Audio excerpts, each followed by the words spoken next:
We're all faced with our own issues and diversity, and it's how we respond. Or in this case, what they wear. The one thing we can't control is our attitude.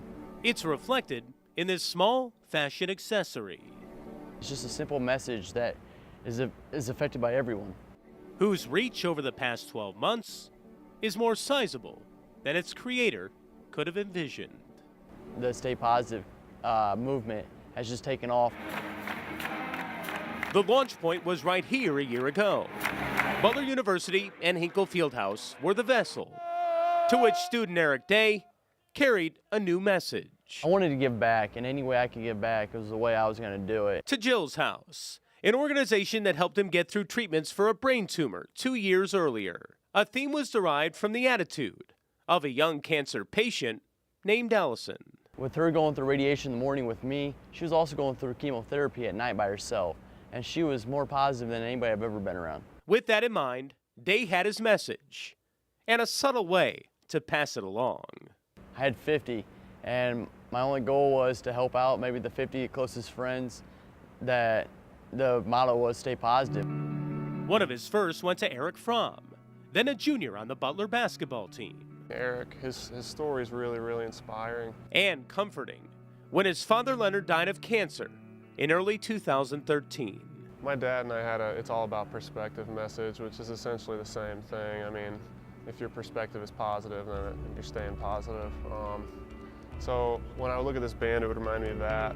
It did the same for Butler guard Alex Barlow, as his cousin Chrissy was battling cancer. In the hospital, I gave her one of the bands to wear to try to keep her attitude positive, and she did a great job doing that. Even after Chrissy's death in late 2013, the message carries on. When I get tough times like that, having this band on just kind of reminds me that I have to have a positive attitude. Coach Brandon Miller was in the same boat. I have family members, multiple family members that have had cancer. So, as soon as I heard the story, I loved the idea. I put the band on and worked from day one. Eventually, the entire Bulldogs team got one. You guys interested in learning about Stay Positive? Then, of course, the students wanted in on the act. They're great to wear to the gym. People in my class were wearing them, people I didn't even know. I'll put one on and I have to give it away, go put on another one and give it away. People keep at, where can I get these bands? That's what I wear. We just started passing them out, and all of a sudden, it's just taking off like a forest fire, and everybody wants one now. Helping fight cancer? From everywhere, in fact. So much. We really appreciate it. We're now in 3 countries overseas. We're in 42 states. Getting a wristband? We've raised about 20,000.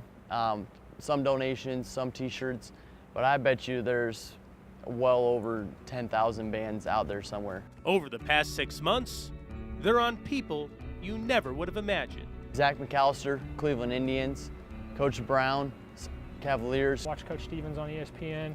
I put his hand up to make a call, and you could see the Stay Positive band. You could also see it on Colts head coach and cancer survivor Chuck Pagano this past season. Other members of the team have caught on too, like Pat McAfee and Griff Whalen. And more recently, Pacers forward David West got his wristband. It makes you realize that we're all even, we're all equal, and it can affect everybody. Even as people all over the world start snapping up Dave's Stay Positive bracelets, it's his efforts here at Butler that still mean the most, especially one January day here at Hinkle Fieldhouse. Coach Miller has been just a phenomenal supporter, and he's like, why don't we do a basketball game?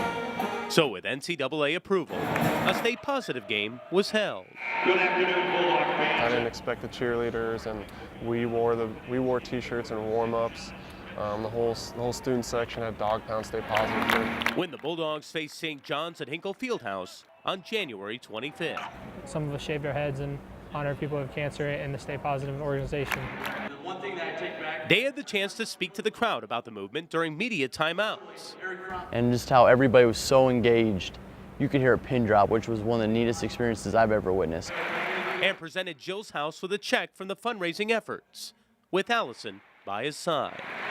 Obviously a very moving message, and couldn't be happier that it's here on Butler's campus and that we got to be a part of it.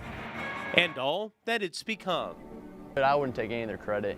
I realistically just want people to help. Through one major message, a daily reminder to stay positive. Passed on by a simple accessory. Somebody from a different state saying, thank you for helping, or thank you for putting things in perspective, and it's all makes it worthwhile. At Hinkle Fieldhouse, Larry Hawley, Fox 59 Sports.